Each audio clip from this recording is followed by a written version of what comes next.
Hi everybody, welcome to my YouTube channel. So what I'm going to be doing today is I'm going to show you how to investigate or to know two things.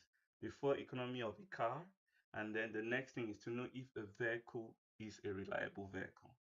So the first thing we're going to do is this. You're going to go to Google. So on the search box at the top, you type www.google.com and you hit enter. And what we're gonna do is we're gonna search for a site called car complaints. Okay, so you just hit enter and then you click on car complaints. Now in car complaints they have a list of vehicles. So what you're going to be doing is you're going to look out for the vehicle of your choice. If you don't see your vehicle listed here, you can go ahead and click on the drop down under more, and then you have a full list of all the vehicles. In my own case, I'm interested in looking at the reliability of a Toyota Corolla. I was looking at buying a 2009, so I'm just going to click on that. It shows me all the Toyotas, and they are listed in an alphabetical order.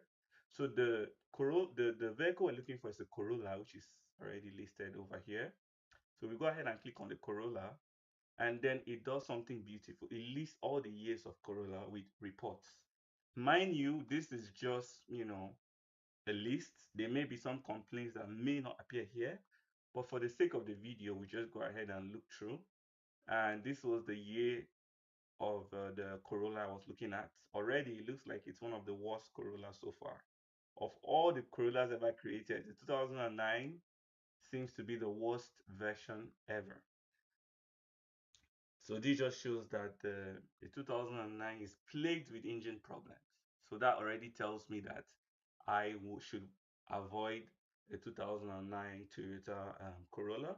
And if you go ahead and click on the engine problems, it's going to specify what particular problem, excessive oil consumption, noise. I'm sure you probably even have a misfiring as well. It's a whole list of problems. So yeah, definitely. I think I'm going to avoid this Corolla. And also you could also look at getting different vehicles or different years. So that's actually how you check the reliability of a vehicle. Now, mind you, there's what I'll call industrial known terms. So, for example, Toyota, Honda, Mazda, those are known to be reliable vehicles. But then there are also other reliable vehicles like Nissan with manual transmissions are also very reliable. So it depends on literally what you want. And I'm going to further prove what I'm saying. So let's say we go back to the home page, and this time we're going to go look for Nissan. So Nissan is with an N, and this is it over here. And now we're going to be looking at a Nissan Sentra. Now, just an FYI, I already know that the Nissan Sentra with the CVT transmission is known to be extremely horrible.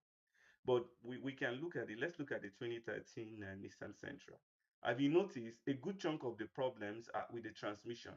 And if we click on it, it's always going to be where CVT transmission having issues and all that. But you rarely see issues with the manual transmission. And then this year of Nissan is known to be also be very reliable engine wise. You don't really see a lot of engine problems. That doesn't mean that the engine may not have issues, but if you look at the problems here, comparing the problems to the transmission, it's a lot less. Anyways, I've been able to briefly talk about finding a reliable vehicle and how car complaints can be helpful. Now, the next thing we're going to do is trying to know the fuel economy of a vehicle, how to know if a vehicle has a good fuel economy. So we go back to Google.com, okay? And now this is Google. Now we're going to look for, so the first vehicle we looked at was the 2013 Toyota Corolla. So you go ahead and try 2013 Toyota Corolla, and then you make sure you add the word specs, SPECS, and then you hit search. Now, with the era of AI would already provide you with as much information as possible. However, I want to introduce you to a site called Edmunds. Edmunds is a very good site. You can come here if you want to know a bit more about the specs of your vehicle. So you go ahead and click on Edmunds. Remember, we are interested in in understanding the fuel economy of a vehicle, right? So already we have a brief overview. It gives us a combined MPG, but I'll probably want some more information on this. So I'll just scroll down and we'll see what it can load.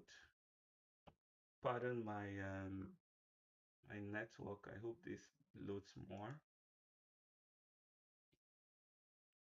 Sometimes it takes a while sometimes to load.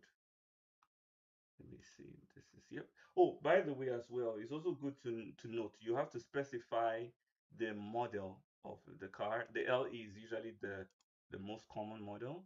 Okay, for some reason, I don't know why, it seems it's just buffering and not loading. So we will look out for Edmonds. They usually have multiple. Let me see if this is going to give us the MPG. Okay, let's just see. Okay, perfect. So we switch to a different site. I usually recommend Edmonds, but if you come to this site, it shows you already the in this case it's going to be liters per 100 kilometers, which is the miles per gallon. So if you're looking at it in miles per gallon, it's like it's different as opposed to looking at it in liters per 100 kilometers. But literally, if you're looking at fuel economy, you look at it from two aspects, from the city and from the highway. Now, for for